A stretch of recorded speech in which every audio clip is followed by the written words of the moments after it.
How to make healthy comparisons. You've learned a lot so far. You know now why we make comparisons with others and the dangers of making the wrong type of comparisons. In this video, we will discuss how you can make comparisons with others that are actually beneficial to you. It starts with intention. If you want to make healthy comparisons, then you need intent. You are consciously choosing to compare yourself to someone else for a positive reason. It has nothing to do with envy or any other negative emotion that will make you feel terrible. You can choose a person currently living or dead for your healthy comparison. As long as there is information about them that will help you to change the way that you think and behave for the better, then it doesn't matter. Your intention is always to learn from these people so that you can make better decisions in life. As you move from one situation to another, you can think of yourself, how would the person that I'm comparing myself to handle this situation? If you really know a lot about them, then you should get the answer you are looking for. You're not limited to just making healthy comparisons with just one person. Nobody is good at everything, so you can have a number of people that you compare yourself to in different situations. It all depends where you want to be as a person. Know what is going on around you. The second step to making healthy comparisons of others is to listen to and watch what is going on around you. Are there politicians or other intellectuals that you will not pay attention to because you do not agree with their point of view? Or maybe you don't like a particular sports star who is at the top of their game, so you ignore them? We do not recommend that you do this. Forget about any biases that you have and be prepared to learn from these people. Listen to what they have to say and watch what they do. It doesn't matter if you agree with them or not. They can teach you some valuable lessons. Look for leaders in your field and listen intently to them and watch how they behave. Doesn't matter if you agree with their philosophy or not, because you can use this to determine some of the things that you do not want to do.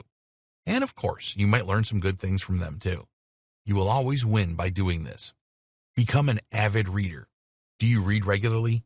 This doesn't have to mean buying books, as there are plenty of inspiring and helpful online resources that you can learn from. When was the last time that you read an inspirational blog post about a topic of interest that could help you to improve your life? Today, you can find videos about all kinds of subjects that you can learn from. A lot of people prefer to watch a video and make some important notes than read a lot of text. That's fine. Just do what works for you. Another great way to improve your life through healthy comparison is to take training courses. There are tons of free training courses online, as well as paid courses. So identify the training that you need and go find it. An informative and inspiring training course can really give you a boost, so make a commitment to find your course today. Forget about being better than others. A lot of people tend to compare themselves to others to boost their egos. When they do this, they get the satisfaction of seeing themselves more favorably. If you do this, then we recommend that you stop this practice right now. Why? Because this will not help you grow. It will give you a temporary feeling of satisfaction at someone else's expense. You're not trying to improve yourself by making these kinds of comparisons. It just gives your self-esteem a bit of a lift, but not in the right way. When you make comparisons in this negative way, then it is very easy to build up a distorted picture of yourself. There's been a lot of research in this area that shows that people that do this tend to prioritize feedback that makes them look good and more desirable. The same people are not interested in any feedback that identifies their weaknesses or their undesirability. By avoiding this kind of reality, your brain is really playing a trick on you. It is telling you that everything is good when really it isn't. Comparing yourself to others to find out just how good you are is a road to disaster.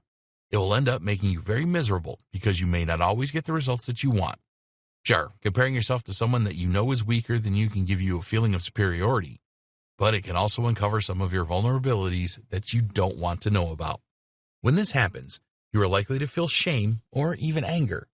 We call this comparison process self-enhancement, and it is a very dangerous game to play.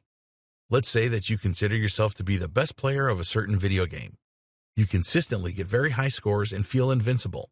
You meet a new person who says that they have never played the game before. They're willing to try to play against you, and you are feeling very confident. The game commences, and this person beats you. How do you feel? You are certainly going to feel some form of shame. Then anger can creep in, and you end up throwing the game controller to the floor. Don't hold on to your self-view. We all have a view about ourselves and how we think we stack up against the rest. Then we use this in our comparisons to gauge whether we are smarter or as smart as someone else, whether we are better looking or as good looking, more talented or as talented, etc. You have formed this self-view of yourself over many years, and it all started in your childhood. The opinions that you have formed about yourself are an essential part of your self-esteem. Your self-view is absolutely critical to you. It defines the way that you see the world and helps you to make sense of everything. We will do almost anything to protect our self-view, but the problem is that it can make your comparisons with others very negative. These pre-existing opinions you have of yourself are always working when you make comparisons. It is the reason that you make the comparisons in the first place. So, the tendency is for you to make a lot of comparisons so that you can confirm your self-view. If you believe that you are a great public speaker, then you will look for ways to verify this. What you don't want to hear is feedback that you still need to sharpen your skills. But what if you could be accepting of this kind of feedback? What if you have the belief that you can always learn something new and that you are not the finished item? This may be extremely difficult for you to take on board at first, but it will help you to make much healthier comparisons. In the next video, we will look at ways that you can take small steps to make big changes when it comes to comparing yourself to others.